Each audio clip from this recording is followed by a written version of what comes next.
OK，好啦，咁我哋而家咧就簡單講一講我哋其實嗰個紮染我哋係會點樣做啦。咁其實咧呢條係我哋一陣間會做嘅根，咁啊好簡單啫。其實紮染有幾個方法嘅，不過呢個簡單示範片段咧，我就淨係示範一個先。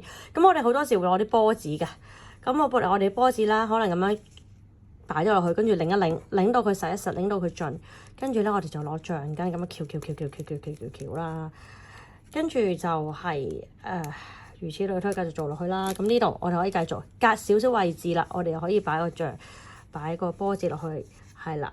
跟住咧，我哋咧又係咁樣擰一擰，跟住咧再攞翻條橡筋，係啦，橡筋喺度，咁樣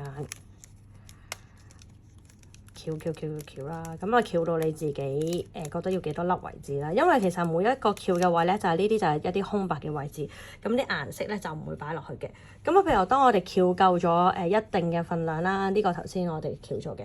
咁我哋咧其實每人咧都會有個咖啡，咁呢個咧其實我哋就會煲咗啲咖啡啦。咁就其實份量唔使太多嘅，份量唔使太多。咁呢度啦都擺喺側邊先，係啦。咁之後咧，其實我哋每個人都有個滴管。我哋咧就每次撳一下嘅時候咧，佢已經上晒㗎啦，個份量固定㗎啦，唔會再錯㗎啦。咁之後咧，我哋就留意翻啦，我哋滴嘅時候咧就唔好滴落去橡筋位，係啦，或者棉繩嘅位置，我哋盡量都唔好跌去落，因為你嗰度咧，我哋就係會希望有啲白邊啦，做咗少少 pattern 出嚟嘅。咁我哋就擺喺我哋嗰個台面啦，跟住我哋就慢慢滴落去，記住唔好心急，因為咧始終咧塊棉布咧係要少少時間吸嘅。係啦，你見到可能都係咁樣慢慢咁滴落去 ，OK？ 係啦，咁同埋啦，咖啡啦都係一啲咖啡渣都係一啲天然嘅染料啦。咁其實咧，我哋都原則上就需要多少少時間去進行呢個染嘅。咁但係咧，我哋今次咧其實我加咗少少粗鹽啦，同埋加咗少少明礬。咁明礬咧係一種中藥嚟嘅。咁佢可以咧有助翻我哋啲顏色染上去嘅。咁如果我哋譬如唔落明礬嘅話咧，我哋可能嗰個紮染嘅過程就要比較耐啦，可能仲需要醃佢過夜啊。咁陣間咧，我哋都會將嗰個根仔啦整好咗之後咧，我哋都會擺喺個袋入邊等佢醃一陣。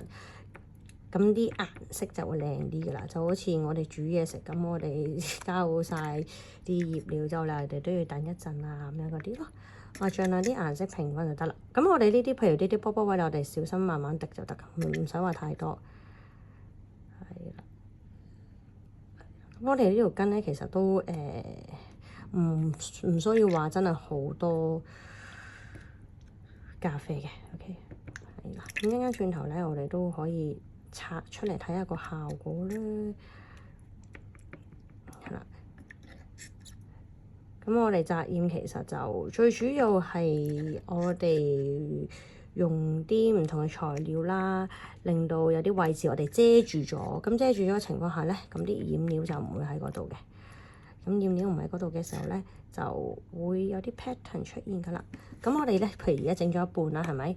差唔多整晒啦，我哋就反轉睇一睇，我睇一睇後邊嘅情況，係啦，你係見到啦個情況，哦，原來其實後邊都已經有好多咯喎，或者其實爭少少嘅，咁我哋可能就攞多少少啦，咁你攞多少少就加上去，咁記住唔好整到佢滴水滴得太犀利啦，咁我哋喺呢個情況下咧，我哋都可以咁樣反佢，輕輕咁樣捽下佢，係啦，捽下佢，咁譬如呢啲位你覺得可能爭少少，我哋就攞多少少 ，OK。